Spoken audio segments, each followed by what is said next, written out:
السلام علیکم ورحمۃ اللہ وبرکاتہ۔ خلاصۃ القرآن میں آج انشاءاللہ ہم چوتھے سپارے کا خلاصہ پڑھیں گے۔ مختصر خلاصہ، چوتھا پارہ لن تنالو۔ اس پارے میں مجموعی طور پر دو حصے ہیں۔ پہلے حصے میں بقیہ سورہ آل عمران اور دوسرے حصے میں سورۃ النساء کا ابتدائی حصہ۔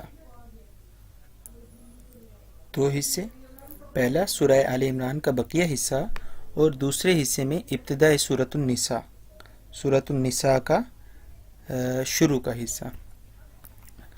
ما بقیہ جو سورہ آل عمران کا حصہ ہے اس میں اللہ رب العزت نے بنیادی طور پر 5 باتیں ذکر کی ہیں۔ نمبر 1، خانہ کعبہ کے فضائل۔ نمبر 2، آپسی جوڑ، باہمی جوڑ۔ نمبر 3، امر بالمعروف و نہی عن المنکر۔ نمبر 4، 3 غزوات کا ذکر، 3 غزوے ان کا ذکر۔ نمبر 5، کامیابی کے 4 اصول۔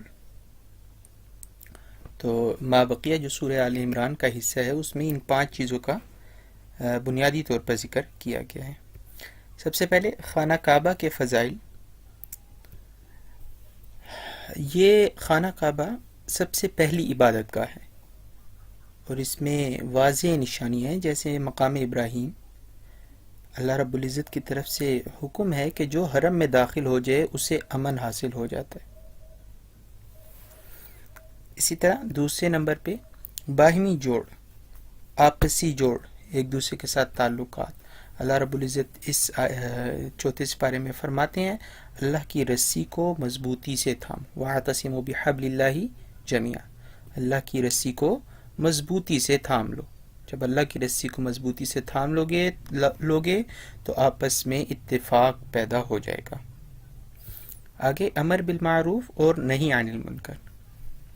اللہ رب العزت نے اس امت کو بہترین امت کہا ہے کہ یہ لوگوں کی نفع رسانی کے لیے، فائدے کے لیے نکالی گئی ہے۔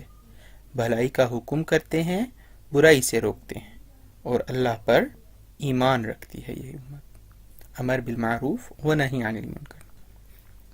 اس کے بعد اللہ رب العزت نے اس سورت کے آخر میں، سورہ آل عمران کے آخر میں 3 غزوات کا ذکر کیا ہے۔ غزوہ بدر، غزوہ احد، نمبر 3 غزوہ حمراء الاسد۔ غزوہ بدر مشہور ہے، اسی طرح غزوہ احد بھی مشہور ہے۔ غزوہ حمراء الاسد ہوا یہ کہ نبی علیہ الصلوۃ والسلام جب غزوہ احد سے باہر واپس آئے مدینہ کی طرف تو شیطان نے کفار مکہ کو بہکایا کہ ابھی بڑے سردار مسلمانوں کے رہتے ہیں تو لہٰذا واپس جاؤ، ابھی وہ زخمی حالت میں ہیں، انہیں جا کے شہید کر دو۔ نبی علیہ الصلوۃ والسلام کو اطلاع ہوئی، نبی علیہ الصلوۃ والسلام واپس مدینہ سے تیار ہو کر نکلے اگلے ہی دن، اور واپس جا کر ان لوگوں کا انتظار کرتے رہے اور وہ لوگ واپس نہ آئے، مکہ والے کفار مکہ لڑنے کے لیے نہ آئے۔ تو اس کو غزوہ حمراء الاسد کہتے ہیں۔ یہ ایک قبیلہ تھا، وہاں پہ رکے رہے نبی علیہ السلام۔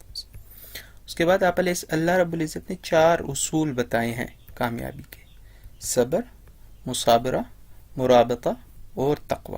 یہ 4 اصول ہوں گے تو کامیابی ہمارے ہاتھ میں ہوگی۔ اس کے بعد سورۃ النساء کا ابتدائی حصہ۔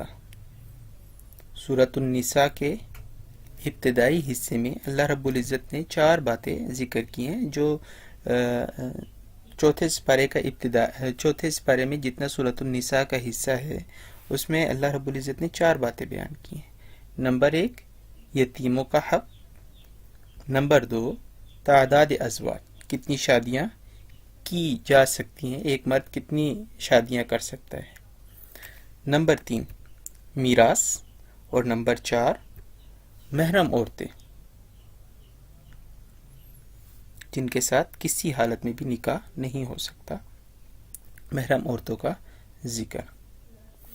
اب سب سے پہلے جو اللہ رب العزت نے یہاں پر ذکر کیا ہے وہ ہے یتیموں کا حق۔ اللہ تعالیٰ نے قرآن مجید میں واضح طور پر فرما دیا کہ یتیموں کو ان کا مال دے دو، ان کا مال ان کے حوالے کر دیا جائے۔ جب وہ عاقل البالغ ہو جائیں تو ان کا مال ان کے حوالے کر دیا جائے، ان کے مال کو خلط ملط نہ کیا جائے، اپنے مال میں نہ ملا کر کھا لیا جائے، بلکہ ان کا مال ان کے حوالے کر دیا جائے۔ اس کے بعد تعداد ازواج، ایک مرد بیک وقت ایک وقت میں 4 نکاح کر سکتا ہے، لیکن ایک بہت بڑی شرط جو فوراً اللہ رب العزت نے ساتھ لگائی ہے، اور وہ ہے ادائیگی حقوق۔ اگر حقوق کی ادائیگی کر سکتا ہے تو 4 نکاح کر سکتا ہے، ورنہ ایک ہی۔ مثنی و ثلاث و رباع فإن خفتم اللہ تعدلوا فواحدۃ، اگر حق کی ادائیگی سے ڈرتا ہو تو فواحدۃ، پس ایک کرے بھی۔ اس کے بعد اللہ رب العزت نے میراث کا حکم، میراث کے احکامات ذکر کیے ہیں، ماں باپ کی میراث کے احکامات، اولاد کی میراث کے احکامات، بیوی کی میراث کے احکامات، اور کلالہ، ایسا شخص جو فوت ہو جائے اور اس کی نہ تو اولاد ہو، نہ بیوی بچے ہوں، نہ ہی ماں باپ ہوں، تو اس کی میراث کے احکامات اللہ رب العزت نے ان سب کے احکامات واضح بیان کر دیے، لیکن ان کو میراث اس وقت ملے گی جب پہلے وصیت ادا کر دی جائے، وصیت ادا کر دی جائے، اس کے بعد ان کو میراث دی جائے۔ اس کے بعد محرم عورتیں جن کے ساتھ نکاح جائز نہیں ہے، اپنی سگی بیٹیوں کے ساتھ نکاح جائز نہیں ہے، سگی ماں، بہنیں، اپنی بہنوں کے ساتھ نکاح جائز نہیں ہے، ماں شریک بہن ہو، باپ شریک بہن ہو، یا ماں باپ شریک بہن ہو، جائز نہیں ہے۔ اسی طرح پھوپھیوں کے ساتھ، اسی طرح خالائیں، خالہ کے ساتھ نکاح جائز نہیں ہے، عمر میں بے شک وہ چھوٹی ہوں یا بڑی ہوں۔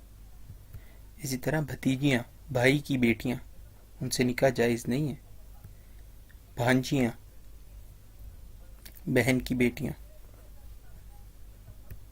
اسی طرح رضائی مائیں، ایسی ماں جو سگی نہ ہو لیکن اس کا دودھ پیا ہو، تو اس سے بھی نکاح جائز نہیں ہے۔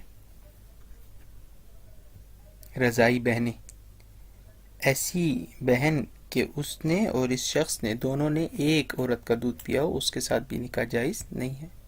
ساس کے ساتھ نکاح جائز نہیں ہے۔ اسی طرح ستیلی بیٹیاں، اور اسی طرح بہویں، ان کے ساتھ بھی یہ بھی محرم عورتیں ہیں۔ تو اللہ رب العزت نے ان سب کے احکامات یہ سورۃ النساء کے اس حصے میں بیان فرمائے ہیں جو حصہ چوتھے سپارے میں ہے۔ تو یہ تھا آج چوتھے سپارے کا مختصر سا خلاصہ۔